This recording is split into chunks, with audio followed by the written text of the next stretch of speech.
Hello friends, मेरा नाम अखिल महाजन। आज आपको मैं समझाऊंगा पियर्सिंग पैटर्न क्या होता है। ये दो कैंडल पैटर्न होता है, जिसमें पहली कैंडल जो होती है रेड होती है और दूसरी कैंडल होती है ग्रीन। ठीक है, ये कैंडल जब बनती है तो इसके चांसेस होते हैं स्टॉक के ऊपर जाने के। अब हम समझेंगे क्या होता है इसमें एक्चुअली। तो क्या होता है, एक शार्प सा फॉल होता है स्टॉक मार्केट के अंदर, फिर ये पैटर्न अपीयर होता है। अब इसमें क्या होता है, एक लंबी सी रेड कैंडल बनी, इसके बाद जब ग्रीन कैंडल जब बनती है, ग्रीन कैंडल का जो क्लोजिंग आता है रेड कैंडल के मिड पॉइंट से भी ऊपर आता है, जिससे जो है बियर्स हिल जाते हैं। जो इसको शॉर्ट कर रहे होते हैं मार्केट को, वो डर जाते हैं और उनको लगता है कि अब स्टॉक ऊपर जाएगा, वो भी अपनी पोजीशन क्लोज करते हैं, जिसके कारण क्या है, काफी ज्यादा जो है डिमांड होती है स्टॉक की और स्टॉक ऊपर चला जाता है। अब सेकंड थिंग, एक और चीज बड़ी इंपॉर्टेंट होती है इसमें, कि जो ग्रीन कैंडल की जो ओपनिंग होती है वो नीचे होती है रेड कैंडल के मुकाबले। ठीक है, तो आप देखो उसका जो लो है वो ऊपर है और जो ग्रीन कैंडल का जो ओपन है वो नीचे। इसका मतलब सिग्निफाई क्या कर रहा है कि गैप डाउन ओपनिंग हुई थी, उसके बावजूद जो है स्टॉक ऊपर गया। अब इस स्टॉक के ऊपर जाने के चांसेस बड़े हाई होते हैं, इसलिए पियर्सिंग पैटर्न को बुलिश पैटर्न बोला जाता है। आप समझते हैं कि पियर्सिंग पैटर्न के बेस पर ट्रेड कैसे लिया जाता है। तो हम क्या देखेंगे, स्टॉक बड़ी तेजी से गिरा, फिर पियर्सिंग पैटर्न बना। अब पियर्सिंग पैटर्न आपको पता है क्या होता है, जब ग्रीन कैंडल की जो क्लोजिंग होती है वो रेड कैंडल के मिड पॉइंट से ऊपर क्लोजिंग होती है, तब हम बोलते हैं उसको पियर्सिंग पैटर्न। अब क्या होता है, ट्रेडर इसके बेस पे क्या करता है, जहां पे ग्रीन कैंडल की क्लोजिंग आई होती है वहां पे एंटर करता है ट्रेड में। और जो पियर्सिंग पैटर्न का लो होता है वो सपोर्ट का काम करते हैं, इसलिए वहां पे स्टॉप लॉस लगाता है। और जहां से स्टॉक गिरा था वो वहां पे उसका टारगेट सेट करता है कि यहाँ तक स्टॉक जा सकता है। अब इसके कारण जो है आप देख रहे हो, रिवॉर्ड इतना है और रिस्क इतना है। लेकिन क्या हमें ये ट्रेड लेना चाहिए? तो हम कहेंगे नहीं, क्योंकि हम देख रहे हैं रिवॉर्ड और रिस्क एक बराबर है। बड़ा इंपॉर्टेंट है रिस्क रिवॉर्ड रेशो। आपका रिस्क रिवॉर्ड रेशो एटलीस्ट 2:1 होना चाहिए, जहां पे 2 गुना आपका रिवॉर्ड होना चाहिए और रिस्क 1 गुना होना चाहिए। आप समझते हैं परफेक्ट ट्रेड कैसा होना चाहिए। अब सबसे पहले स्टॉक में काफी तेज से गिरावट आई, फिर पियर्सिंग पैटर्न बना।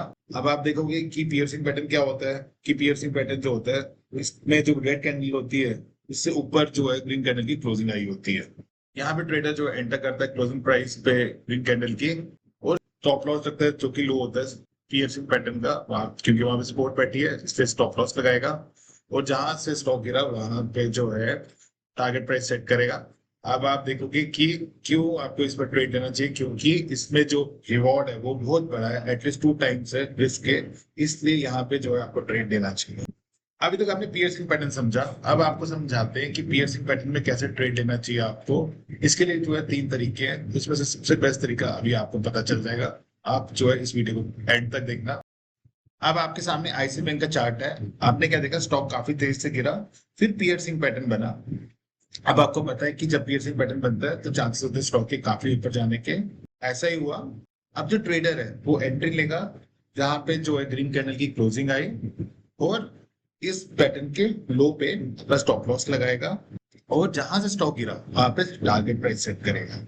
अब आपने क्या देखा कि स्टॉक जो है अपने टारगेट को हिट किया। और सबसे अच्छी चीज आपने क्या देखी, क्योंकि अगर आपको टेक्निकल चार्ट आते हो तो आपको ये पता होगा कि आपने एंट्री कहाँ लेनी है, एग्जिट क्या लेनी है। यहाँ पे देखो, आपको एंट्री भी पता थी, एग्जिट भी आपको बड़ा क्लियरली पता था कि जहां पे टारगेट पे है वहां पर रेजिस्टेंस बैठी है।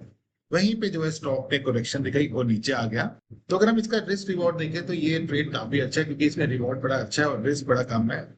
लेकिन क्या आपको ये ट्रेड लेना चाहिए? तो हम बोलेंगे अवॉइड। अब आप बोलोगे, आप कंफ्यूज हो गए कि अवॉइड क्यों, क्योंकि एक चीज बड़ी इंपॉर्टेंट है, ये जो आप ट्रेड ले रहे हो सिर्फ पियर्सिंग पैटर्न के बेस पे ले रहे हो। लेकिन हम कहते हैं कि पियर्सिंग पैटर्न को आपको सपोर्ट के साथ जोड़ना चाहिए। कुछ ऐसा होना चाहिए चार्ट जहां पे जो है प्रीवियसली स्टॉक पहले भी इस लेवल पे आया हो, जहां पे आपने स्टॉप लॉस लगाया, जहां आप कह रहे हो सपोर्ट है, फिर जो है वापस ऊपर गया हो और फिर पियर्सिंग पैटर्न बनाओ। अगर ऐसा हो तो ये गाइडेड सिचुएशन है, यहाँ पे जो है स्टॉक के ऊपर जाने के बड़े हाई चांसेस हैं। आपको ट्रेड ऐसा लेना चाहिए, आपको पियर्सिंग पैटर्न को सपोर्ट के साथ जोड़ना है। अब हम निफ्टी 50 के चार्ट के थ्रू समझाएंगे कि कैसा ट्रेड सेटअप होना चाहिए जब आपको जो है ट्रेड लेना है। तो हम क्या देख रहे हैं कि स्टॉक काफी तेज से नीचे गिरा, फिर पियर्सिंग पैटर्न बना।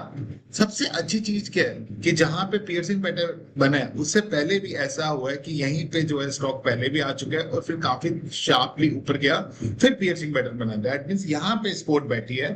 अब ट्रेडर यहाँ पे एंट्री लेगा जहां पे जो है पियर्सिंग पैटर्न के ग्रीन कैंडल का क्लोजिंग आया है, और जो सपोर्ट है उसके नीचे जो है स्टॉप लॉस लगाएगा। और अपना टारगेट सेट करेगा जहां से स्टॉक जो है प्रीवियसली नीचे गिरा है। ऐसा करने से जो है इसका रिस्क रिवॉर्ड रेशियो जो है आपके सामने आएगा। आप देखोगे रिवॉर्ड जो है इस ट्रेड में ज्यादा है और रिस्क कम है, दैट मींस कि अच्छा ट्रेड है। एक और चीज अच्छी क्या देख रहे हो कि आप अगर आपको टेक्निकल चार्ट पता है तो आपको पता है कि आपका एग्जिट क्या होगा। तो यहाँ पे भी देखो जहां पे टारगेट प्राइस सेट किया था वहीं पे रेजिस्टेंस बैठी हुई थी, वहीं पे स्टॉक गया, वहां से जो है स्टॉक नीचे गिरा। दैट मींस कि आपको इस ट्रेड में एंट्री भी पता थी, एग्जिट भी पता था। तो ये एक अच्छा ट्रेड है क्योंकि आपने यहाँ पे क्या किया है, पियर्सिंग पैटर्न को प्रीवियस सपोर्ट लेवल पे जोड़ा है। यहाँ पे possibility of trade going up बड़ा हाई है। लेकिन एक चीज आपको नहीं भूलनी कि आपको स्टॉप लॉस हमेशा लगा के रखना चाहिए। ये बहुत अच्छा पैटर्न है और साथ ही इसमें सपोर्ट है, कई बार स्टॉक तब भी नीचे गिर जाता है, इसलिए स्टॉप लॉसेस हमेशा लगाए ट्रेड में। अब आपको तीसरा तरीका बताते हैं। यहाँ पे क्या होता है, ट्रेडर्स क्या करते हैं, पियर्सिंग पैटर्न बनता है उससे पहले देखते हैं कि सपोर्ट बनी हुई है और एक और कैंडल का वेट करते हैं। जब उसकी क्लोजिंग आपके पियर्सिंग पैटर्न के ग्रीन कैंडल की क्लोजिंग से ऊपर आती है तब वो ट्रेड लेते हैं। तो ये एक अल्ट्रा कंजर्वेटिव वे है, आप ये भी यूज कर सकते हो। लेकिन इसमें जो है कई बार आपका रिस्क रिवॉर्ड रेशियो जो है उसको इफेक्ट हो सकता है। आओ हम इस चार्ट के थ्रू समझते हैं। तो हमारे सामने जनरल स्टील का चार्ट है। हम क्या देख रहे हैं कि स्टॉक में काफी तेजी से फॉल आया और फिर पियर्सिंग पैटर्न बना। सबसे अच्छी चीज क्या है कि इसके पीछे भी जो है हिस्ट्री रह चुकी है स्टॉक की कि हाँ इस लेवल पे सपोर्ट भी बैठी है। लेकिन यहाँ पे जो है इन्वेस्टर ने जो है या ट्रेडर ने यहाँ पे पियर्सिंग पैटर्न के बेस पे एंट्री नहीं ली, उसने नेक्स्ट डे का वेट किया जब उसकी क्लोजिंग पियर्सिंग पैटर्न के ग्रीन कैंडल की क्लोजिंग से ऊपर आई तभी वो ट्रेड लेगा। इसलिए यहाँ पे इसकी एंट्री प्राइस बनेगी और जहां पे स्पॉट बैठी वहां पे स्टॉप लॉस लगाएगा और एक्सपेक्ट करेगा कि जहां से स्टॉक गिरा था वहां पे ये अपना टारगेट सेट करेगा। अब यहाँ पे देखो इसका रिस्क रिवॉर्ड रेशो इसके फेवर में है। यहाँ पे 2:1 के रेशियो नहीं है क्योंकि रिवॉर्ड इतना बड़ा नहीं है रिस्क से। अगर ये पियर्सिंग पैटर्न और सपोर्ट लेवल के बेस पे लेता तो इसका जो एंट्री थी वो लोअर एंड पे थी। उस केस में इसका रिस्क भी कम था, रिवॉर्ड भी बड़ा था। तो आप देख सकते हो कि ये तीसरा वे है, इसमें इसके थ्रू भी जो है आप ट्रेडिंग ले सकते हो। लेकिन यहाँ पे आपको हल्का सा ना एक सेक्रीफाइस करना पड़ेगा कि आपको थोड़ी सी महंगी एंट्री प्राइस लेना पड़ेगा तो आपका रिस्क बनेगा।